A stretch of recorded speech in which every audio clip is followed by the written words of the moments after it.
Welcome into today's video, you guys. I just upgraded my camera, so we are working with a little bit more pixels than normal. I was doing some test footage a couple of days ago with this camera, and I was like, oh sh**.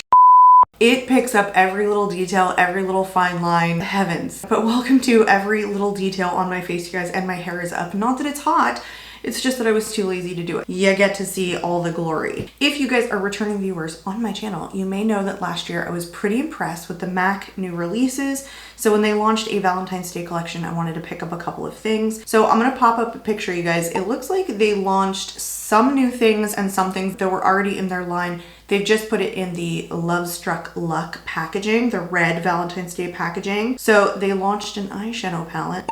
I picked that up for sure. They launched their Studio Fix Pro setting powder. I'm sure this powder has been in their line for a while. They also launched the Hyper Real Fresh Canvas Cleansing Oil. Kind of weird if you ask me if you're gonna do a Valentine's Day collection. There's like a ton of other things I could think of than like throwing in a cleansing oil. But by all means, MAC, you do you for $53 whole.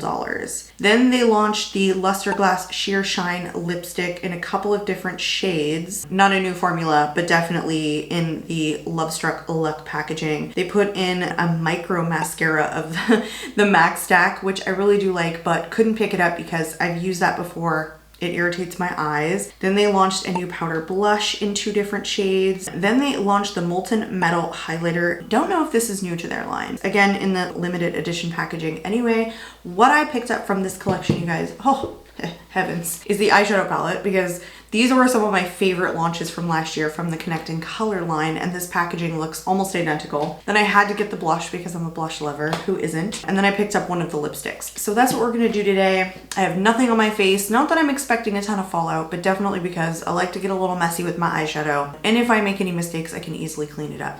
So let's start with this little beauty. This is a limited edition eye palette. It has 6 warm tone shades and outfitted in bewitching Lucky Red scaled packaging. The packaging on this is delightful. It's like little tiny hearts. One of my favorite things from all of the releases in the Connect in Color series from last year was this packaging. It's beautiful to look at, but the formula blew my socks off. Really good quality mattes. Overall, the shimmers were on the lighter side. They're not overly foiled or metallic, but they're appropriate for everyday wear, and I really enjoyed that. I think I ranked some of their palettes that I tried from the Connect in Color series. I think I'm only missing 1, maybe 2 of the whole, I want to say it was like 6 that launched. I ranked them pretty high, essentially, is what it is. So this particular palette retails for $37. The only thing that I don't love about this is that there is only 1 matte in here, so you can't really deepen up the look with any of these shades, not even kind of in the shimmer formula, which sometimes I do. But this is your only matte right here.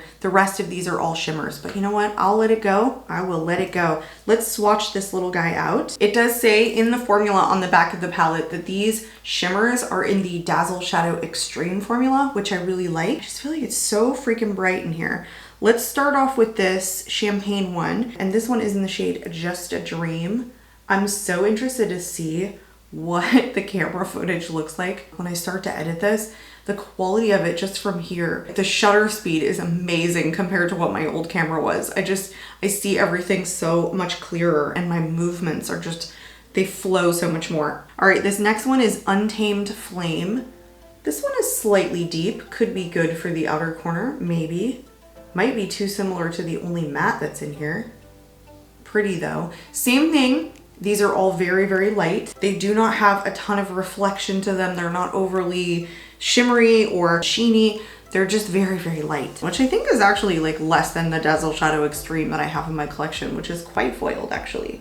This one is in the shade Legend Has It. This is more of an orange than a red above it, but they're not terribly dissimilar. They probably translate pretty similarly on the eyes. This one looks like my favorite. It's in She's Got Flair. Right here. Yeah, it's kind of a multi-dimensional, multicolored shimmer. It has some red and some orange in it. It's really pretty. This one is called the Powder Kiss eyeshadow, and this one is in Waiting in the Wings. This is definitely really warm toned. Wow, it's so much more warm toned than it looks in the pan. And this last one in green is Sparkle Starter. Right here. All right, let's take a second and talk about this color story now that it's been swatched out. They did indicate that these are warm shadows. I guess I kind of wasn't expecting it though. I didn't read the description when I bought this. I get so excited sometimes when I see new releases that I just jump on the website and pick it up without kind of reading the details of the palette or just the makeup in general, what kind of finish it gives. But I'm surprised that it's so warm because usually a Valentine's Day collection is quite on the cool side. You get a lot more pinks and reds and things like that, where this one you could almost like get away with for like a Christmas look or something like that. But I almost feel like it's a nice take on a Valentine's palette that doesn't assume the normal pink and red representation. I kind of like that for me personally. Okay, I've raised the camera up just a bit, you guys, so we can go ahead and put on the eyeshadow. I don't foresee myself being able to create the craziest looks with this, and I usually never go into my lower lash line. Just not something that interests me. But I'm gonna try and take this green all over. I'm gonna try and take this color in the outer corner, and I'm gonna use that beautiful kind of dual dimensional colored shimmer all over the lid, you guys. The way that I approach MAC shadows is that they're everyday. I don't usually go for, I need it to be the most vibrant thing ever. I just want it to be something that I can wear all the time out. So let's just go straight in, you guys, and I will speed up this process.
The look is completed. Now, there's a couple of things here. Some of it's me and some of it's not me. Some of it is the colors that I chose to put together.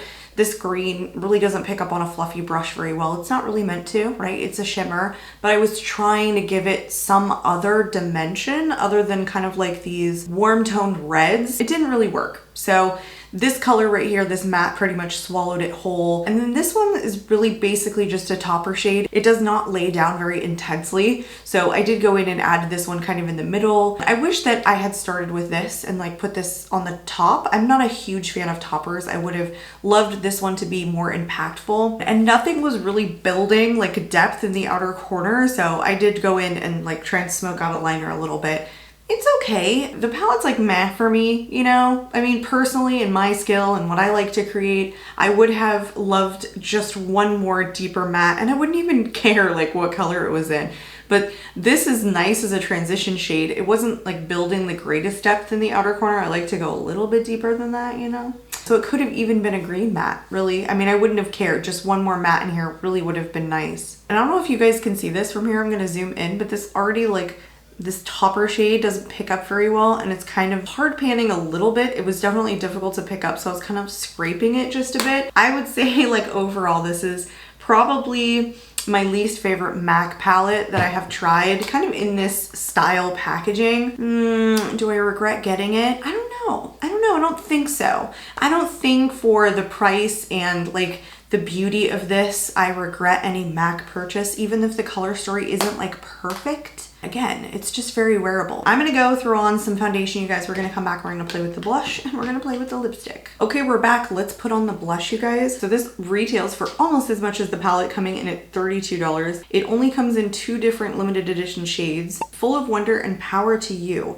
So Full of Wonder is described as a warm champagne peach, but I picked up the warm burgundy in Power to You. These blushes are supposed to be enriched with vitamin E and formulated to provide fantastic color to cheeks with ease and consistency. The powder applies evenly and adheres lightly to skin to achieve a natural looking color. My swatch wasn't the greatest. It drug a little, it was a little bit patchy, and rubbing it in was a little bit difficult. It's one of those harder pressed powder formulas that really just stick to the skin, and they're really difficult to blend out when you go in with a really hard swatch. So I want to take a really fluffy brush to apply this today. Ooh, you guys, look how much picked up on this brush. I'm just gonna tap it off a little bit. I am just so surprised that they chose warm tones for basically everything. Instead of something being on the pinker side or primary red colors that you see a lot in Valentine's Day, this whole collection is just warm toned peaches and a warm toned burgundy. You can really see the warmth on my cheeks. It matches the deepest matte shade in the palette really nicely. I kind of like this shade. It is intensely pigmented. I think you really need to be careful like where you end up going with this blush, because once you get it to the face, it pretty much stays there. I don't mean to say that it's not easily blendable, because I feel like it is very blendable. It is way more intense on the left side than the right side. That is a very intense blush, you guys. Very intense. Fully matte though. Let's go into this lip product, the Luster Glass Sheer Lipstick. There are 3 shades here, and they're all pretty similarly warm. There's Luck Has It, Powerfully Potent, and Sweetener Cinnamon. So all fairly warm toned shades. They're all limited edition shades with sheer buildable color payoff. I have mine in the shade Powerfully Potent, which is described as a deep red. So this is probably the least warm of the 3 shades. Ooh.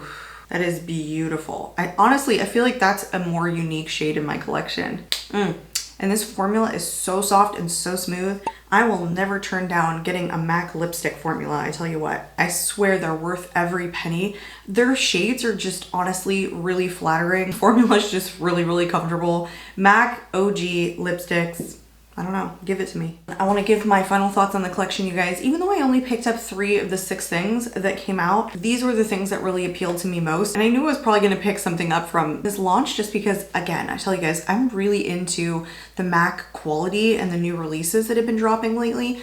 Overall, the eyeshadow palette is the least versatile one of like this 6-pan size that I have from MAC. It's okay. It's okay. It's a lot more warm toned than I was thinking, but again, just the absence of that second matte was kind of a bummer, and I'm not really into toppers when it comes to shimmers. This being more impactful may have changed my mind on the palette just overall, and again, I feel like it kind of hard panned. The blush is super intense, but it's a really pretty color, and I chose this one over the other one because I wanted to add to my collection with something a little bit more unique, maybe not a color or shade that I have a ton of times over, and I think it's really pretty. In fact, I just ended up choosing to keep my mineralized blush from MAC just because it's such a trusty, good formula. Like you can't go wrong. Even though I think this is just more pigmented, the mineralized formula is a lot more buildable overall. This like is intense right away. And more recently, I mentioned you guys that this MAC formula in the lip products is so good. So good. I'm never disappointed in getting a MAC lip product ever. I would love to hear in the comments below what you guys thought of this collection. If you were planning on picking anything up or would just like to hear from you guys in general. I am out of here for today, you guys, and I hope to catch you all in my next video. Bye, guys.